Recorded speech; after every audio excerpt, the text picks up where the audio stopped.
Okay, so we're thinking today about heaven and the afterlife, and so hello to the children who are studying this. And actually, because I can't come into school today, we've prepared some of the questions which my son's actually going to ask me, and I'm going to try to answer them as best as I can. So let's think about the first one. Is heaven a place? Is heaven a place? I don't think heaven's a place in the same way that, say, going to you can go to America or you could go to France. It's not like a geographical place, but I suppose it is a location. And for me, it would be, I say, a sort of a different dimension. So if you think about something like electricity, you've got electricity or Wi-Fi, that exists in your house. There is some kind of potential in your house, but you can't see it. You can't go to the Wi-Fi. You can't go to electricity. It's just kind of there. I'd say that the dimension that heaven is on is kind of different. So it is a place, but it's a place in a different dimension.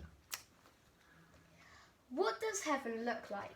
What does heaven look like? Well, I suppose I don't exactly know what heaven looks like. And I think I'd again be saying I don't know what it looks like because I kind of imagine it's in this different dimension where we don't have shapes and we don't have colours like we have them here. Sometimes in myself, because I'm trying to think about it in my head, I sort of imagining like a firework display where all the individual people who are there are like fireworks in the sky and they're all firecrackers going off. But that's just quite a limited image. That's not what heaven actually looks like. It's something I suppose I don't really know. Is God in heaven? Is God in heaven? I'd say yes. I'd say heaven is, if you like, being with God. It's being in the dimension that God is. So yes, I'd say God is there. Yeah. How do you reach heaven? How do you reach heaven? Well, I suppose different Christians would say different things about that. So I'll give a few different answers. Some people say you reach heaven by being a Christian, because if you want to if it's about being with God, and the Christian God is our God, then it's about being with Him. You have to recognise Him. And some people would extend that, say, well, God is God, and different religions point to God, and so anyone who's got a faith would be in heaven. The problem of that, of course, is it feels kind of unjust that there are a lot of people who either never knew about Christianity or they're just not Christians. And are we saying that they don't go to heaven? And some would say, yeah, that's how it is, But other Christians would say, we believe God's love is such that He can embrace people who get there. I don't think, though, you can kind of qualify. It's not a test like you can pass your SATs or you pass an 11 plus exam. There's no exam you can pass. In fact, there's nothing you can do in terms of kind of being a very, very good person, and that's how you get to heaven. It's something that God will allow of you. And for me, the key thing happens in a parable of the son who leaves his father.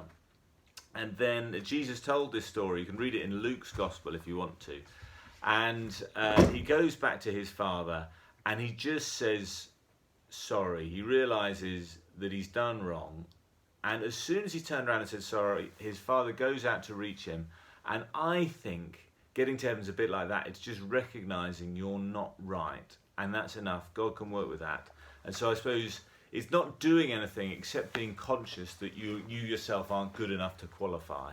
And as soon as that moment happens, then you're ready for heaven when it comes.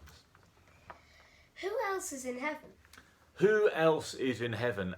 Again, in a way, I suppose, I don't know. And, there's a huge question about this. I mean, is Gandhi in heaven? Gandhi being an incredibly impressive, peaceful guy who changed the course of civilization, but he was not a Christian. He had a huge faith.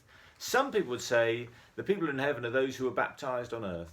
And that's the sacrament which carries you there. And that would be a kind of conventional Roman Catholic view.